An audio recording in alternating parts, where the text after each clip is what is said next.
Hello world, hello YouTube land.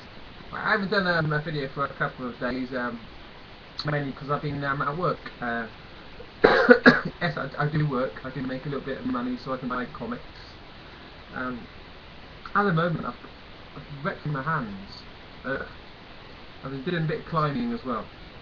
So I've been working and I've been climbing. But I've also been reading comics as well. There'll be a few spoilers in these reviews. It's near the end of the week now, isn't it? We've got the new comic book day tomorrow. So these are my last three books of last week. There we go. I'm not going to do in-depth reviews of them. I'm just going to give a quick sketch of what I thought of them.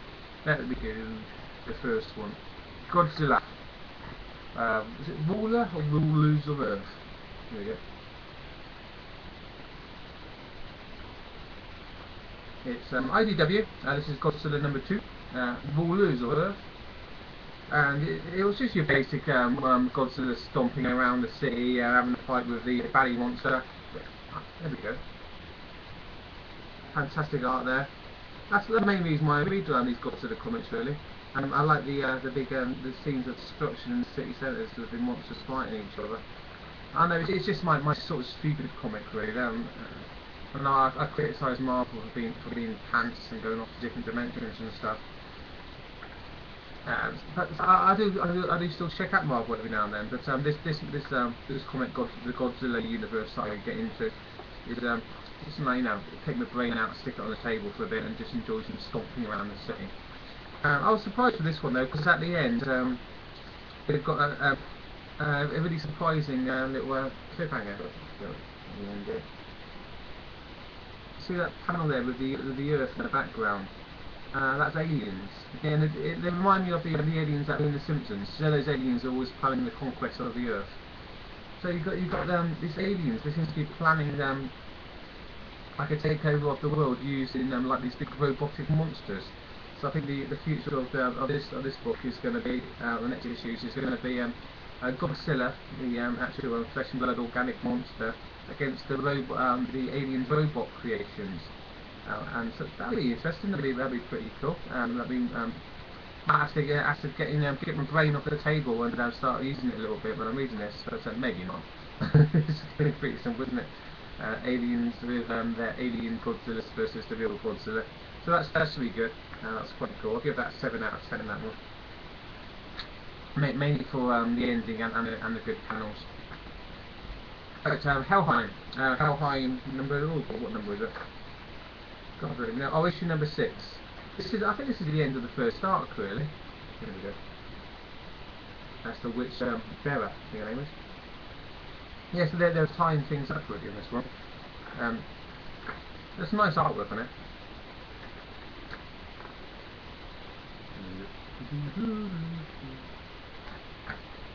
Yeah, the two main bad guys were apparently killed. I thought the way they were killed was a bit weak, really. And you got 5 issues of portraying these people as so strong. You wanted to put up a bit more of a fight at the end. You had the main witch, Bera. She's a young witch. There she is. After all her chat and all her divide and conquer stuff, she ends up getting stabbed to death by a little girl. It's good and bad, really, because it shows you that the weak and powerless are not as weak and as powerless as they might think. And that applies to the real world, of course, where the main message pushed out by the media, pushed out by politicians all the time, is that you're weak, you're powerless, and stay scared, we will protect you. When in reality, the individual does have a lot of power. So I suppose, thinking about it again, it was a good idea that this little girl killed Bera, the evil witch, and the dog as well. A cute dog that's attacking the witch. So yeah, thinking about it again, maybe it was good that someone you think was powerless did have more power than she thought and could take out evil, as portrayed by the witch. And the Dragor, Ricard, the big monster, killed by his own dad, just chopped his head off. That was maybe a bit different. It was just his dad decapitating him quite easily, really. Oh yeah, there was an issue with what Helheim means.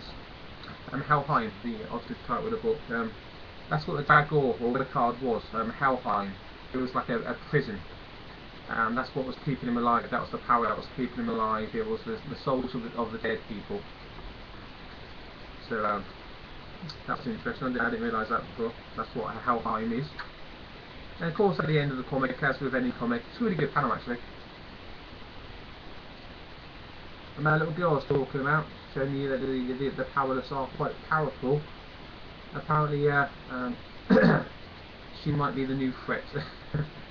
That's the problem when you take down a tyranny. Obviously, the people who are running the resistance, they have power flashed up before them, and sometimes it's too tempting. And as we know with power, power corrupts.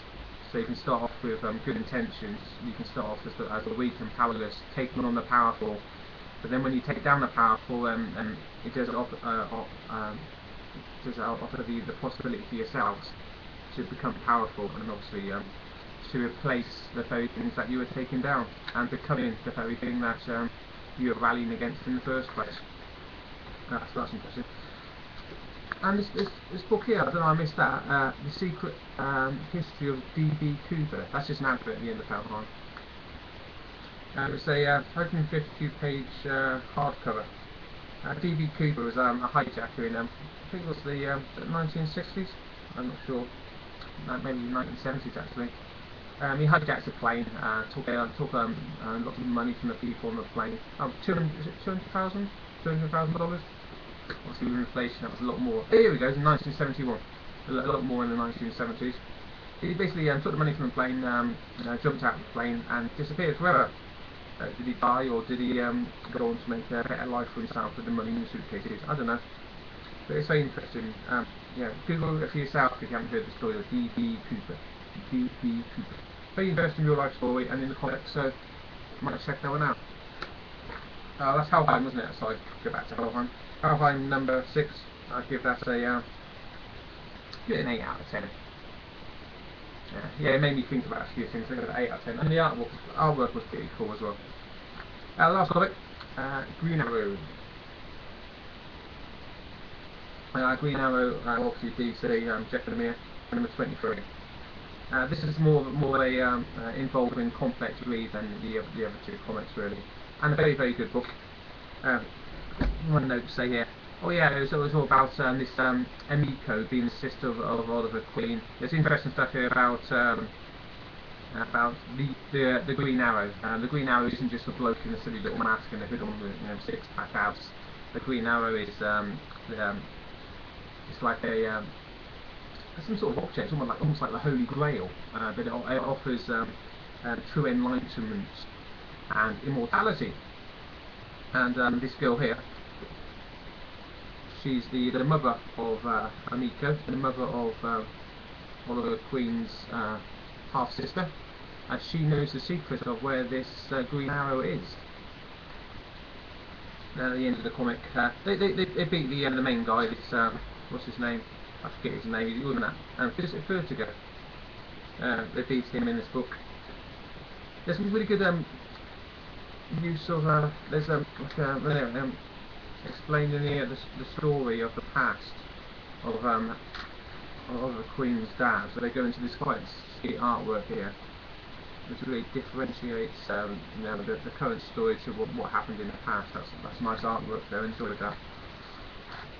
Yeah, the main bad guy in this little arc, he turns out just to be a mercenary working for higher powers, and he's dealt with quite easily. Yeah, his name was Vertigo. He's dealt with quite easily. And then we go on to the next bad guy, the guy called Dragon. Yeah, Richard Dragon. Crap name, Richard Dragon. And the next story is going to be the War for Seattle as Dragon. Dragon. Hasn't got a suit on. He must be at the gym. In the gym for a while, so he's still off his board. Yeah, the War for Seattle begins next issue, but I'm more interested in this Green Arrow, Green Arrow for Holy Grail thing. That's more interesting. That's the overarching storyline, isn't it, about the Green Arrow? That's a construct of Jeff Lemire. I haven't heard it mentioned before. But there we go. Green Arrow number 6, number 6? No, it's number 6, is it? Number 23. Green Arrow number 23. I was thinking number 6, I was thinking of Helheim, and this is the end of the last arc, the Vertigo arc. Now on to the next arc, give it a strong 8 out of 10. Why? Decent artwork, and this introduction of this Green Arrow thing, which is quite interesting to me. I never knew that existed before. And when you've got this overarching storyline throughout the entire comics, you tend to become more involved and read. And I'll be looking back at my old issues now and bringing them all together and reading them all in one good go. You don't really get that in Helheim so much, and Godzilla as well. They tend to be more like standalone comics with the story continues in the previous comics, but I find that Green Arrow tends to hang together better as a long storyline arc. But that's what the best writers do. That's what Jeff Lemire does, and that's what Jeff Johns does. And that's why they're the best writers in the comic book industry right at the moment. So anyway, that's it for the time being. Almost 11 minutes, so that guarantees that almost nobody will be watching this video. I don't particularly care. I enjoy going on YouTube anyway and just talking nonsense for a few minutes. It's good fun. That's what I like to do during the day, read comics and put out videos that nobody watches. So have a fantastic day, and I'll see you all tomorrow with my comic book collection, and we'll be putting out new videos all week again for you. Is it 2 people or 3 people who watch? Who cares? I'll keep on doing it because I enjoy it. Okay, see ya. Bye.